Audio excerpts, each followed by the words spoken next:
Hey guys, how's it going? It's Al. Week 12. We got a lot of work to do for this lineup builder show. We're going to build all our lineups for DraftKings this week. We're going to take questions from our Twitch chat, whether they're for cash, whether they're for tournaments, no matter what they want to ask me, whether it's game selection questions, bankroll questions, whatever. We get after it every single Friday. Usually I'm not here for this Friday show right after Thanksgiving. I hope that you guys had a fantastic holiday.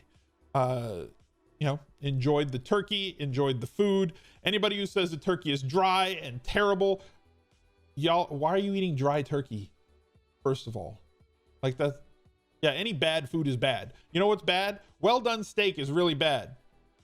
So don't eat well done steak, right? Don't eat dry turkey. Don't make dry turkey. Anyway, hope that you had yourself a great holiday. We're going to get after it. And there's a lot that we don't know right now. And there's no way to know it because there's just a lot of things that are up in the air on this slate. There's like 5 running backs right now who may play, may not play. My cover boy right here, Austin Eckler, may be back, may not be back. We don't know. Right now, he is eligible to come off IR. He was practicing on Wednesday. He says that he's back, but Adam Schefter on NFL Live said he is not expected to play. That's not all that great news. And then we have Kalen Ballage, who's also a little bit injured on that team. We have Savan Ahmed from Miami, who has missed 2 practices this week. Todd Gurley, who's a good value, who's missed 2 practices this week. On Miami, we also have Gaskin, who's eligible, just like Eckler is, to come off of IR, but we don't know if they're going to activate him. There's so much up in the air on this slate, and we're going to do the best that we can. So this is a week where you really have to set up your if-then statements.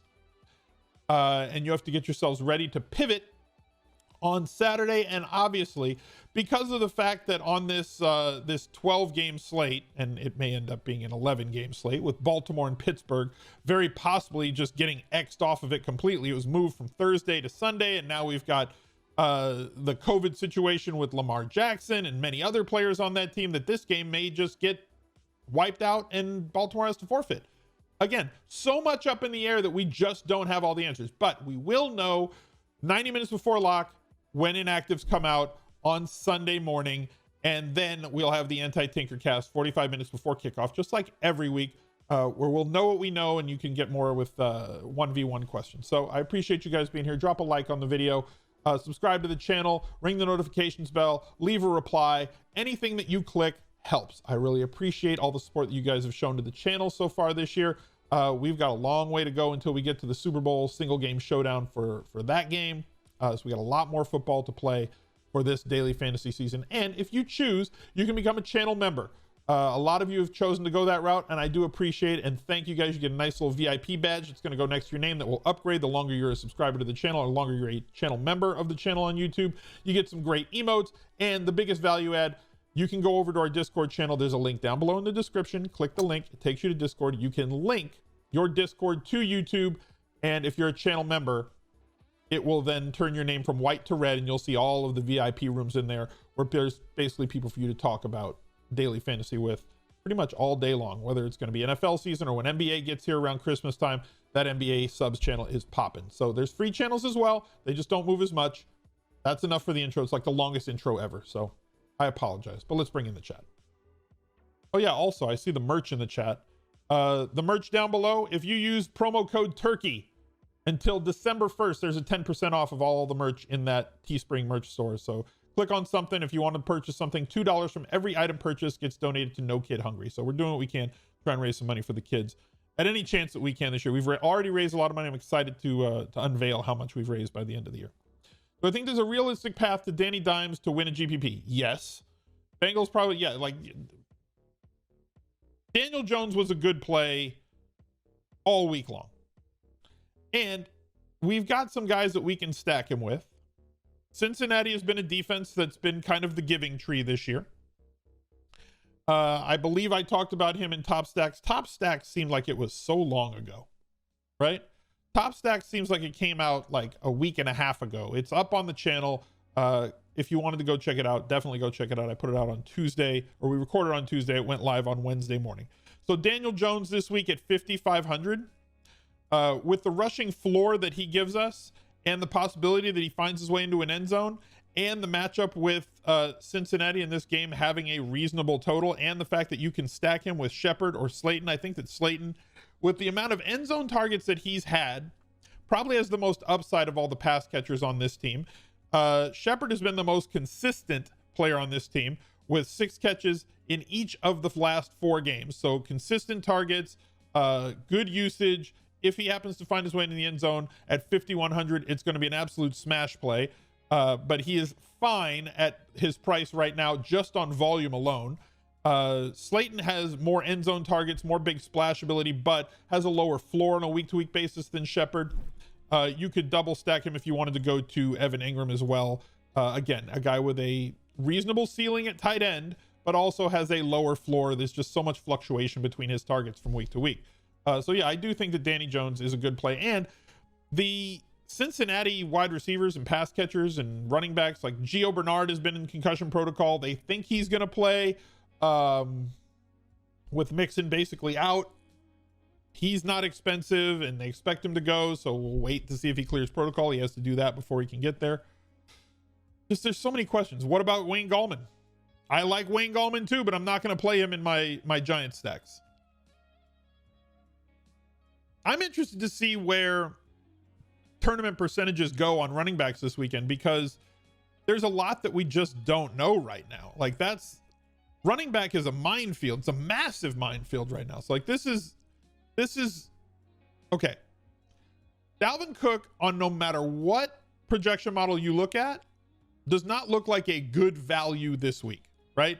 He's going to be graded lower. He's got, you know, the median projection for him is that he does not get close to 3xing his salary, because you can't really project 28 points for a guy because he hasn't really ended up there a whole lot, right? He had 29 last week, which is right around his season average, but he had 15 the week before, 42, 51. He's been kind of up and down on most weeks. 29 against there, 31 here. That's around his, you know, plus or minus 10%. But a lot of his games, 42, 51, 15, 19.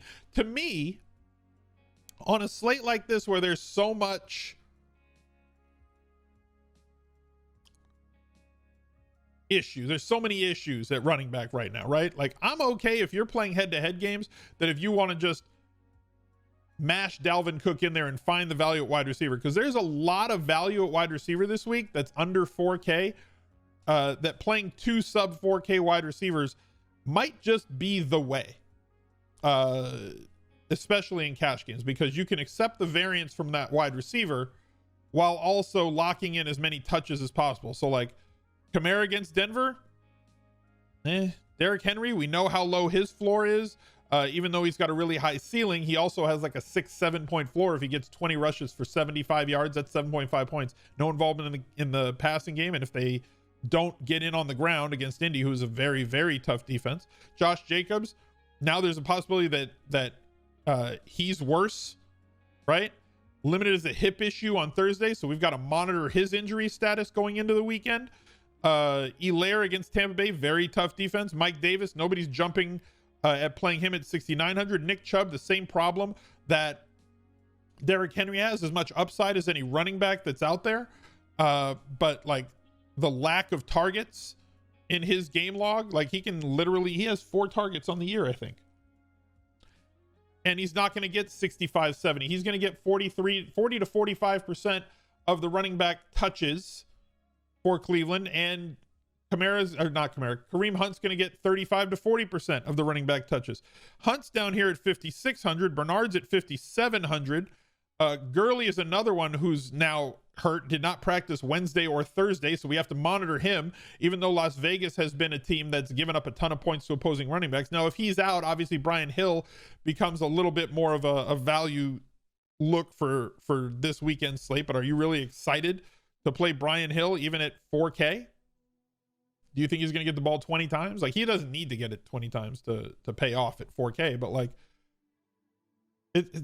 running back's just so strange this week that I think you're going to see more Dalvin Cook as a result, unless we get a much clearer picture by Sunday morning. Like, there's guys here in the mid-range. Austin Eckler, if he plays and Ballage isn't a go, because Ballage has suffered from injuries as well this week, right? There was a possibility that he may not go, and limited practice on Thursday. If he doesn't go, and then you've got Tremaine Pope and Kelly that are the only guys left for the Chargers. If Eckler is back at 6,100 and they activate him, which we don't know if they're going to do, I think he's more than likely to play. James Robinson at home with what has not been a very good quarterback at all over his career in Glennon, but we know that he's going to get volume. Win or lose, he's going to be involved, right? Look, 17, they got throttled by Pittsburgh, a very tough defense. He still got 19 touches. Green Bay, they lost this game, 25 touches. This game, 25 rush attempts against Houston. So you're going to get the volume with James Robinson. I think that he is like the one guy in this range that at least we just know. And there's so much unknown at running back, like I was talking about. Myles Gaskin, same thing. When he was healthy, he was great. He's designated to return from IR. That means that they have 3 weeks to get him off of IR. They don't have to activate him this week, and they may not. And then the kid that's been backing him up, that's been doing really well, Salvon Ahmed, has been doing really well himself. Left this game a little bit with energy, but got used in the passing game. The one thing that we didn't know if that was going to happen, were they going to use Ahmed in the passing game? They did. 5 catches last week. 5,100 against the Jets is clearly too cheap.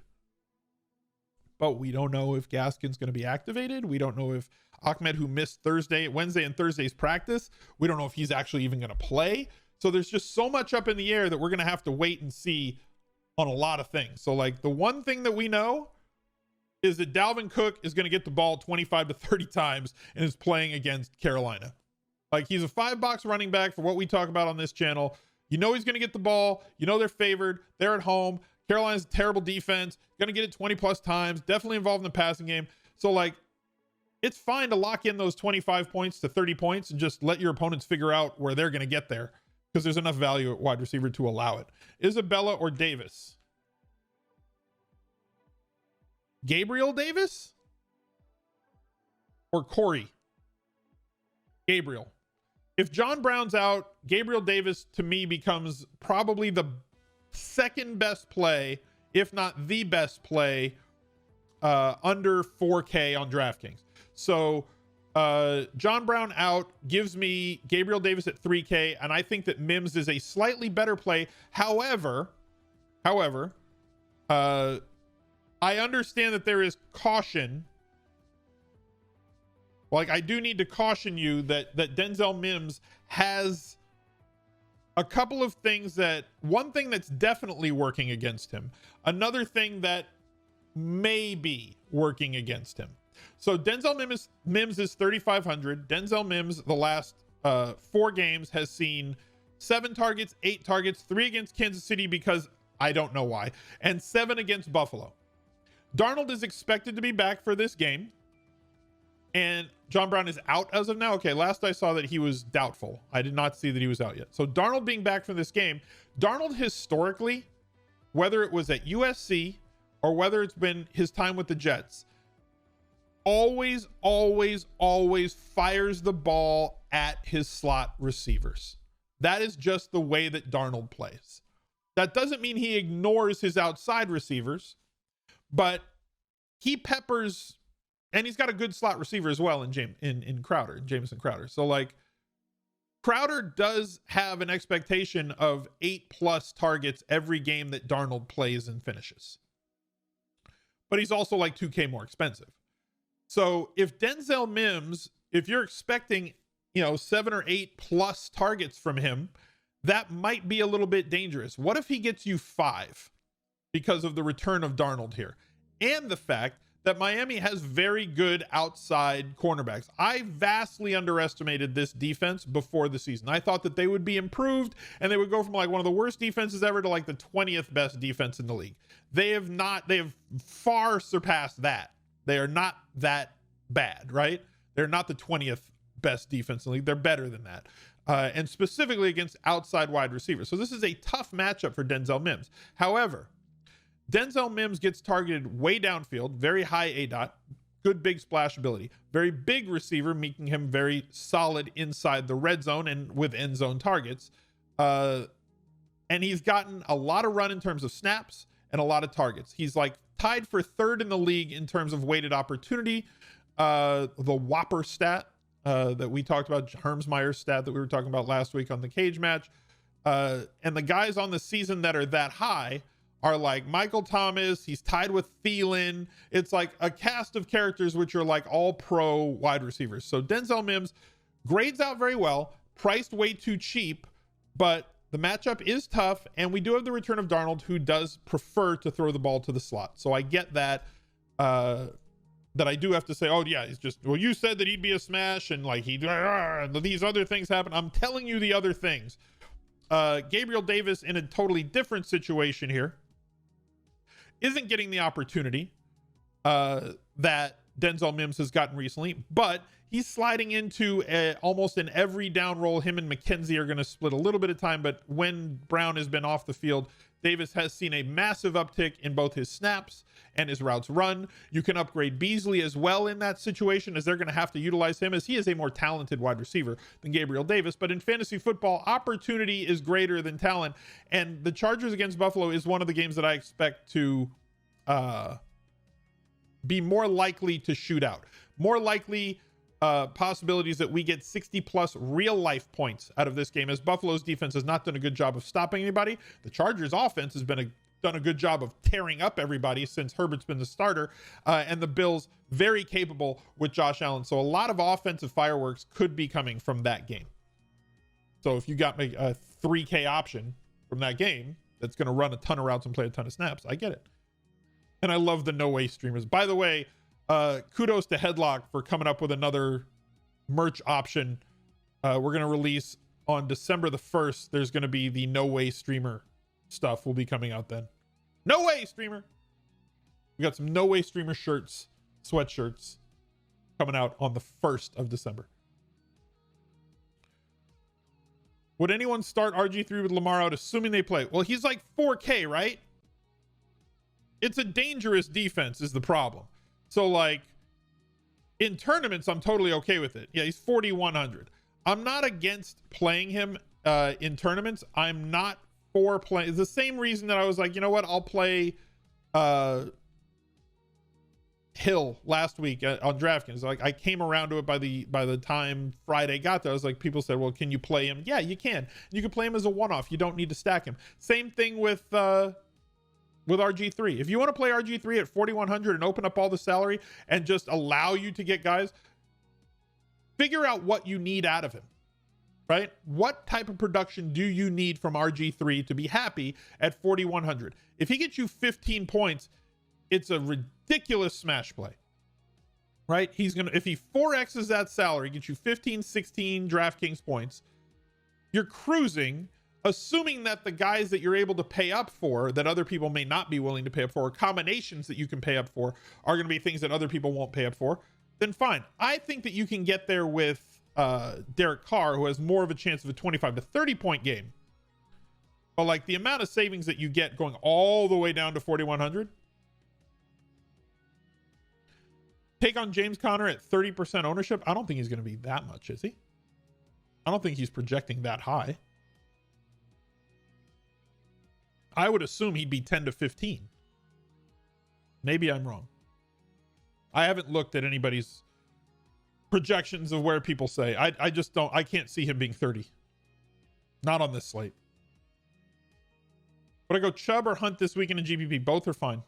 They're both, I think they both eat this week. I think there's a possibility that both of them can eat.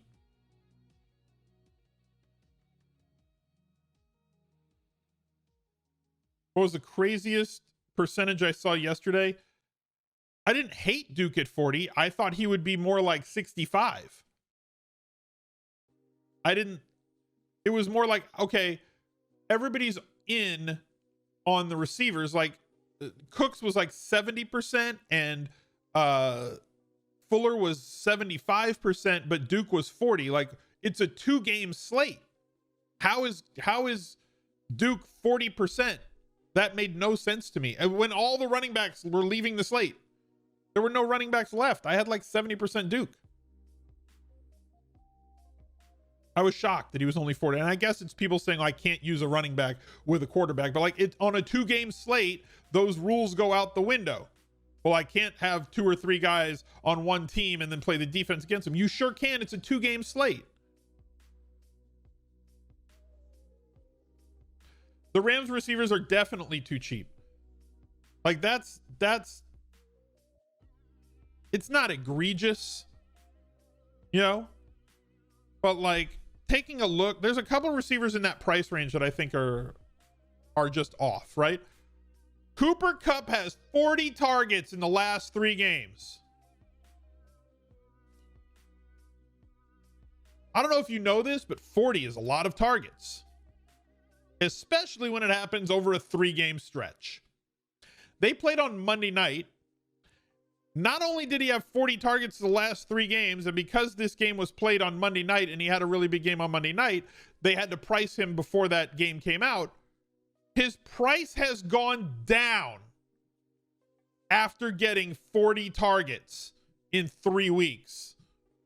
So Kupp is way too cheap.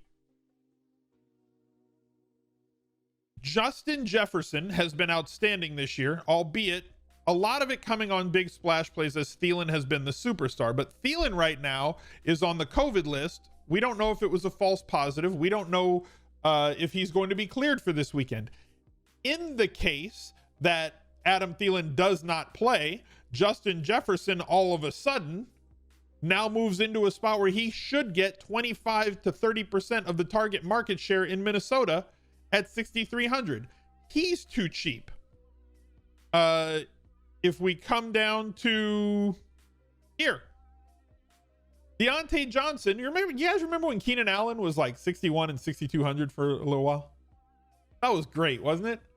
You just plug him into your lineup and get like 10 plus targets. Well, Deontay Johnson in every game that he started and finished this year has had 10 or more targets. So if Deontay Johnson can just like not get hurt in a game, he's essentially Keenan Allen for daily fantasy DraftKings purposes for full PPR. If this game goes, this is way too cheap for Deontay Johnson. Right? Deontay Johnson needs to be like a 7,500 wide receiver in full PPR. He needs to be priced basically where Mike Thomas is right now. And he's not. Robert Woods. That's a lot of targets in the last 3 weeks. His price went down from 63, 66, 6,000, now 5,800. After 29 targets in the last 3 games. There's a lot you can do in this mid-range. But in order to get this mid-range, like you could theoretically build a really, really high volume, really, and again, like Robbie Anderson, solid volume. Hell, he even popped, you know, on the Establish the Run on Hermsmeyer's Air Yards by Low model. He was one of the guys included. This is a paywalled item. If you guys want to go join ETR, there's a link down below. Use promo code SMIZLIFE at checkout, or just use the link and that'll apply it for you. That's down below in the description. If you're on Twitch, !ETR in the chat, and that'll give you the link as well. He's somebody that pops in this model here as well. They also have projections. They've got, you know, Thorman's Snaps and Pace is a great article as well for tournaments, utilization trends, the offensive line, defensive line matchup, everything else that they do. Fabulous stuff over to Establish the Run.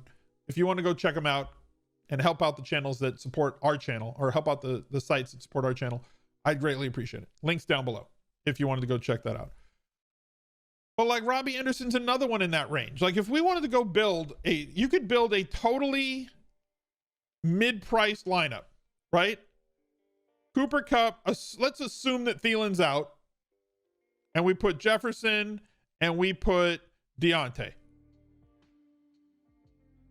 That's probably 30 plus wide receiver targets right there. James Robinson, probably going to get 20 plus touches this week.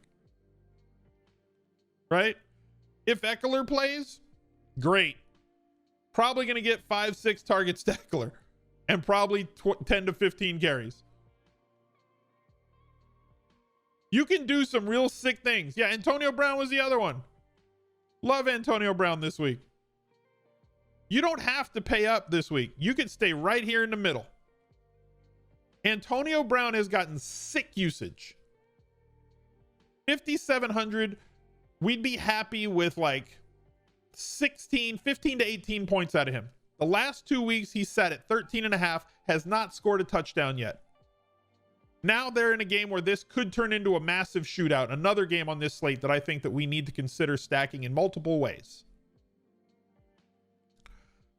Whether it's Brady stacks, whether it's Mahomes stacks, I think Kelsey is very much in play and in reach. You want to pay for a 6K tight end? Boom, Waller against Atlanta. Atlanta is allowing more completions to tight ends this year, or a higher completion percentage to tight ends this year than any team in the last 15 years by a 3.5% gap.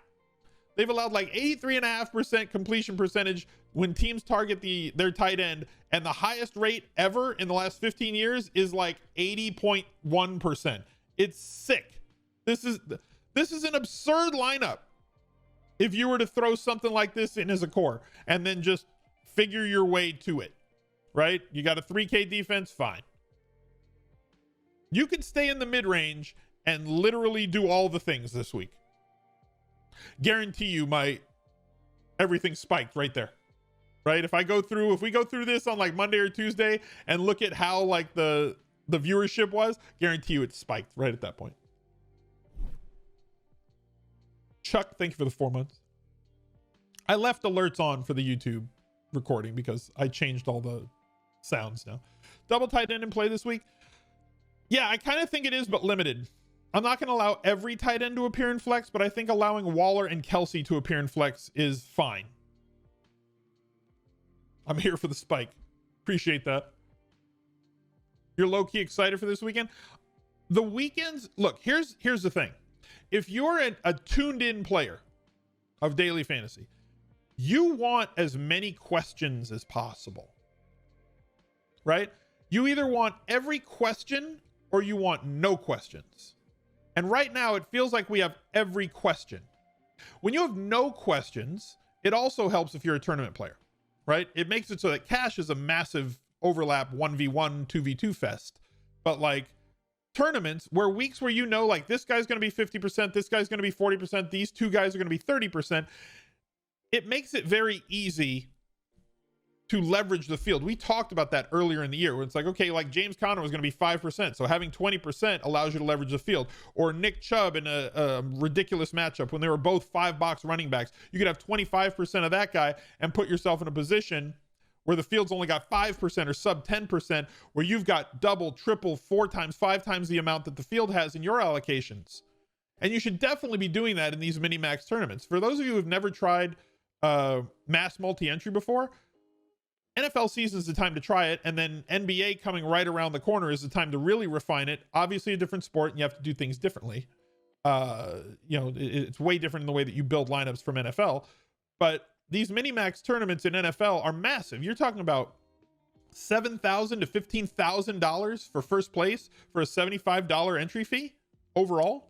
That's insane. And you're working on a skill that if you start getting actually good at it, you can move up, in stakes if you win it a couple of times. So having that ability to mass multi-enter in these smaller buy-in tournaments is great for training yourself as a mass multi-entry player. Everett with Higbee out. If Higbee is out, yeah, that improves Everett as well. Waller, Kelsey, or Gronk. I think Waller and Kelsey are similar, right? I don't think they're the same. I think they're very similar but different. Kelsey obviously 1,000 more expensive, so that kind of changes the way that we have to look at him, right?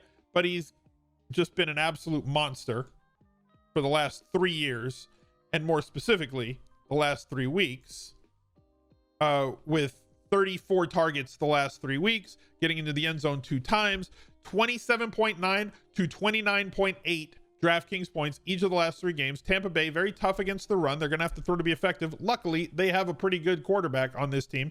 And the outside receivers, the cornerbacks for Tampa Bay are tough. So Tyreek Hill will stretch the field. That helps. Travis Kelce will operate where he operates and just do Travis Kelce things. I think that this is a great spot for Waller. Doesn't get the volume that Kelce gets, but you don't need as much from him. So I think that Kelsey is probably my preferred play if I can get to him. Waller in Carr stacks is my preferred stack with Carr. And I'm fine with him as a standalone play. Chark and Conley out for Jags. Jesus.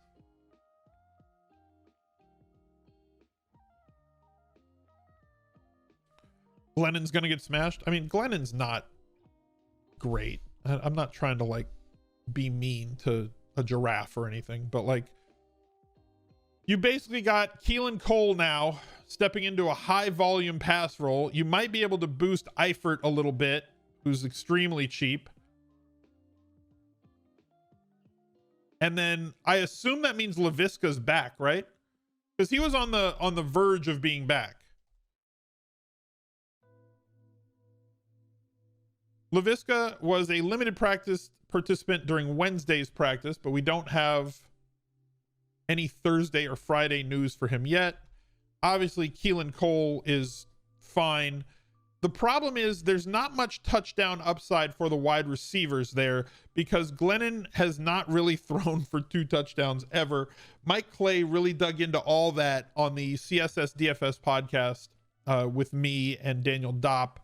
We recorded on Wednesday this week. It's the 06010 podcast, Fantasy Focus for ESPN. The one with Matthew Berry and Stephania Bell. You probably already subscribed to it. If you don't, go subscribe to it every Thursday on normal weeks. Wednesday this week for Thanksgiving. It's already out. Myself, Daniel Dopp, and Mike Clay do a breakdown of the DFS slate position by position. So he had a lot, 3K Colin Johnson. Yeah, there's a lot of, like I said, I feel like this is going to be a really fun slate by Sunday morning. So the other side to that, everybody knowing everything early, people don't know anything right now. This slate is very much up in the air in terms of what percentages players are going to be and what values everybody's going to coalesce around. And the fact that there's so many values that are sub 4K that I think people will be on MIMS and Davis the most.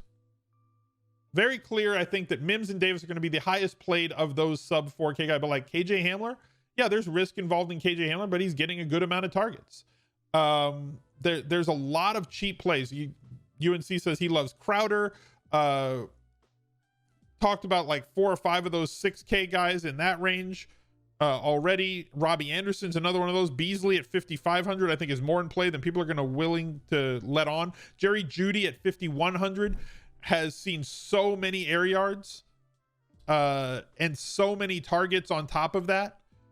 You know, like what do we got here? 40 targets over the last 4 weeks for Jerry Jeudy, or 4 games, because, you know, I hate doing that when there's bye weeks sometimes involved. But he hasn't always cashed in because Drew Lock induced inefficiency has kind of led him down that road. But like, there's a lot of good plays this range between 5K and 7K at wide receiver.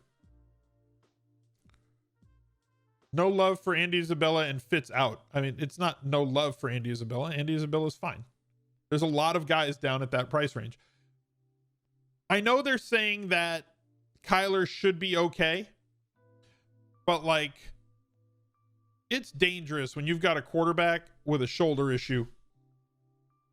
It's really dangerous to play a lot of wide receivers attached to a quarterback with a shoulder issue. As much as I've jammed Kyler Murray and Kyler Murray stacks into lineups this year, and I'm not saying I'm fading him this week, I'm just saying I'm more scared, right? They expect him to play, got an AC joint issue. You saw him like the last game, he constantly is touching, something's wrong in his shoulder. That I'm interested to see, are they going to run him as much? Right? Like, that's where his floor has come from this year. He's been good through the air. He hasn't been amazing. He's averaged over a touchdown a game, or sorry, he's averaged a touchdown a game on the ground. So that's 6 points out of that 30. That brings him down to 24.3. And then his rushing ability is what's given him a really good floor, right? Like, he's got 66.1 points here, 10.6 here, 6.7, 7.4. If you subtract 5 more points from that, that puts him at 19 points a game. 19 points a game at 8.2 is not going to cut it. If they don't run him and he doesn't, you know, get the ball around the goal line and those sorts of things, he's not doing amazing things fantasy wise through the air. His fantasy value is based on the floor that his rushing ability is giving him, and the upside that the fact that he is flukily, and I'm going to say flukily here, because rushing touchdowns for quarterbacks are very fluky. There's a lot of fluctuation in them, as people are seeing this year with Lamar Jackson, who scored a ton of touchdowns on the ground last year. That he's on pace for 16 rushing touchdowns. What if he has one rushing touchdown the rest of the year, weeks 12 through 17? There goes 20% of his week-to-week value. And this shoulder injury might put them in a spot where they don't want to run him as much. Right? He ran the ball 5 times against Seattle while he was dealing with this shoulder injury. They may not put him in danger like they were before. They may just throw a lot of short passes and try and eke it out and run the ball with the running backs, with Edmonds and with Drake ahead of him. I'm not saying I'm not playing Kyler Murray. I'm saying it's a little bit scary. Both Bucs running backs are looking low played, low leverage, or good leverage off of Brady sacks. My issue is that we don't know which one is going to get the lion's share. You guys know what I feel. I feel like Jones is the better player. I think Jones is more talented. But, like, I don't know if they're going to play him. You know, last game against the Rams, 10 carries, 1 target for Jones. Last game for Fournette, 7 carries, 4 targets for Fournette. Like, why is Fournette the pass game back?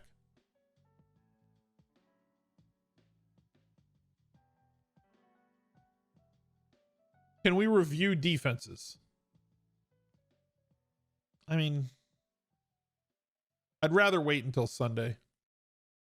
Uncle Lenny's got the drops. I mean, so does Jones. Jones isn't a great pass game back. They just don't have the guy in that offense because Brady doesn't like Jones. Yeah. And that's leading to this terrible situation.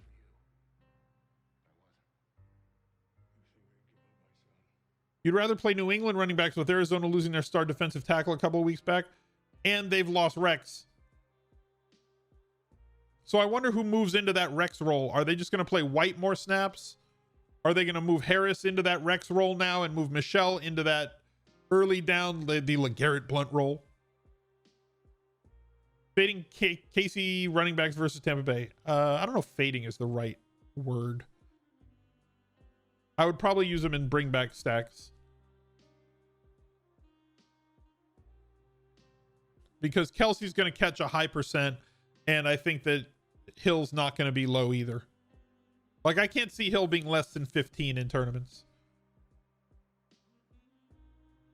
Bird too cheap at 4,100. Is he viable for cash? Bird came out of nowhere last week. I don't know that he's going to be your cash game guy. I think he's just above the tilt at this point. I think that you're going to skew much cheaper in cash. Yeah, CMC just upgraded from doubtful to questionable. Told you guys, there's a lot. My question is this: at quarterback, I've said that I think Mahomes is such a great tournament play because you have to pay up, right? It forces you to pay up. So, like, we talked about this on the stacks video, right? So if you do this, and let's say this, you got to find value now. You can't play Dalvin Cook in this lineup, so it immediately takes you off of one chalky play. You've got to find running back value. You got to find at least one wide receiver value. I'm sure that you can build secondary stacks into this. Obviously, we have a cheap defense, so let's say 18.5 remaining for 1, 2, 3, 4. Right? I think it's doable. And if you want to have a double stack here, you could do that too. It just makes it tougher because you got to find 2 running backs, and there aren't super duper. Yeah, like that. I don't think this is going to be played enough. In single entry, I think that this is a ridiculous start, unless Tyreek Hill doesn't have a big game. But Tyreek Hill has gotten a massive amount of service the last 4 weeks. And that's what people, I think, are underestimating. Right? People see this Tyreek Hill. The one that gets 6 targets a game. And don't count on the Tyreek Hill that's gotten 14, 18, 10 in 3 of the last 4 weeks. And this game was against the Jets when they were up 1,000,000 to 6 at halftime. I think there's a lot of ways to go in single or 3 max games this week that I don't think other people are going to go. Why is Antonio loved? You just got here, so you... It's not... I didn't... Okay. It's not... Just because I pop a guy into a stack lineup does not mean this guy is loved. However, he does have 21 targets the last 2 weeks and is under 6K. You know? Do I think what has to do with matchup? I missed the first part of that, Joe. RG3 at 4,100 smash play. I don't think he's a smash play. I think he's fine. Hill's usage. They've been in games where they've had to throw, and I think that this is a game that I don't believe will turn into a blowout. I could be wrong, but it is also one of the higher totaled games on the slate. I could see 60 plus total real life points in this game. And if there are 60 plus total real life points in this game, the usage should go to the key players. Favorite QBs for cash this week? I think you're either paying all the way up. This is kind of what I was about to talk about. So I think you're either paying all the way up for somebody like Josh Allen, right? Because of the situation in this game. Maybe you want to go for Herbert, but I don't think that Herbert's the one you're paying for in cash. I think you'd go up to 7,600 for him. I think you're staying out of this range up here in cash. I understand if you want to go with Taysom Hill because of the, you know, the floor with the rushing usage that he's going to get, but outside against Denver is different from inside, you know, in New Orleans. I think that this is going to be a very common cash game quarterback this week. Gallman or Goring cash? Gallman for me. But I think that you're going to see a lot of Derek Carr because of the efficiency that Atlanta has allowed.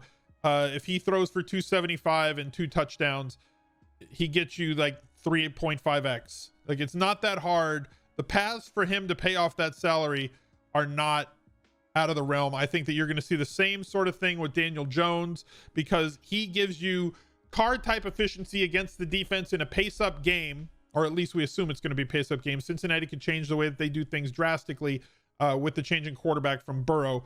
But that defense still will allow a lot of efficiency against, and it's not like they can just pound the rock because like Gio's their starting running back. So they can't just turn into a slow paced team. So Daniel Jones at 5,500, I think, is also going to be a very popular cash game quarterback this week. No, that's what, look, this is why I like this show, because every other show that I do for YouTube is like, we're going to make it 11 to 18 minutes. It's going to be quick, bing, boom, bang. It's my thoughts. This is what we're hitting. We're going to hit all the topics. We're going to get out of here. Look for another video. Bang.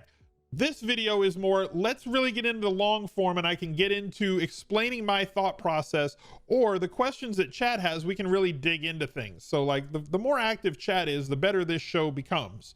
And I'm not saying that I'm right. I'm wrong about things every week. That's just the facts of the matter. Nobody can predict the future with 100% accuracy, but I get to at least talk to you about my process, which is something I am more happy to do than to just give picks. I hate picks. Obviously picks get clicks, right? If I'd say, here's my picks for the week, everybody's going to click on that video, right? That's why First Look is one of the most viewed videos that I have, because people want to see a lineup on the screen. But really, I'd rather you guys learn a process or take stuff from my process to implement into yours to make you a better player, to identify the best plays and put yourself on a better route to being a profitable player.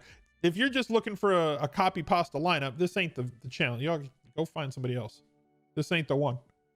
But I really like this video. I always have, because I get to just tell you my full thoughts about a lot of different things based on things that you guys want to ask. Jordan Reed thoughts?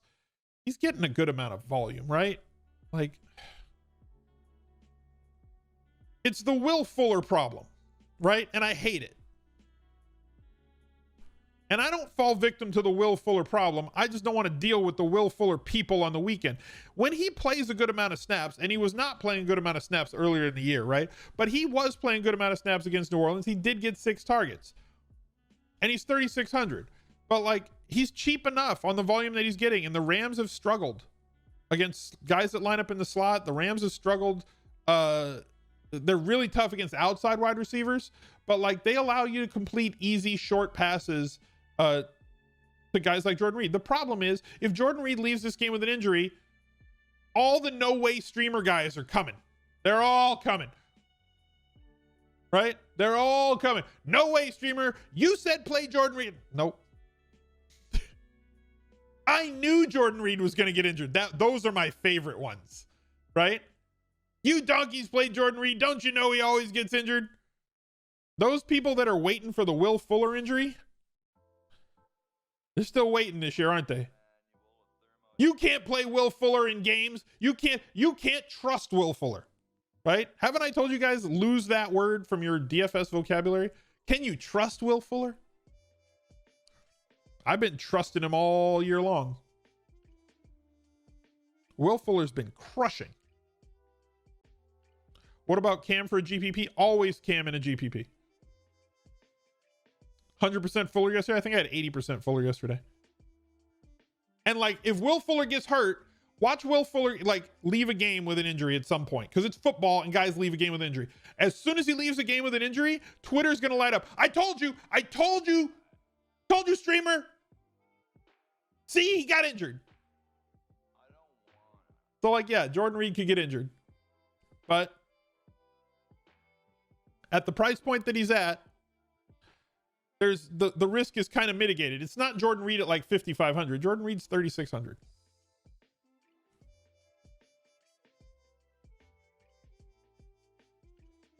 So anyway, guys, I think that's going to do it for this week. I hope you had a great Thanksgiving. I wish you the best of luck on this week 12 slate for Sunday. If you haven't already, click the link down below and join Discord. That is the best way for you to get better and stay in tune with all the latest news and all the latest strategies and everything else that we preach on this channel, that we try to get you guys better every single day. You want to improve? Surround yourself with other people that are trying to improve every single day. Link down below and look for another video right here.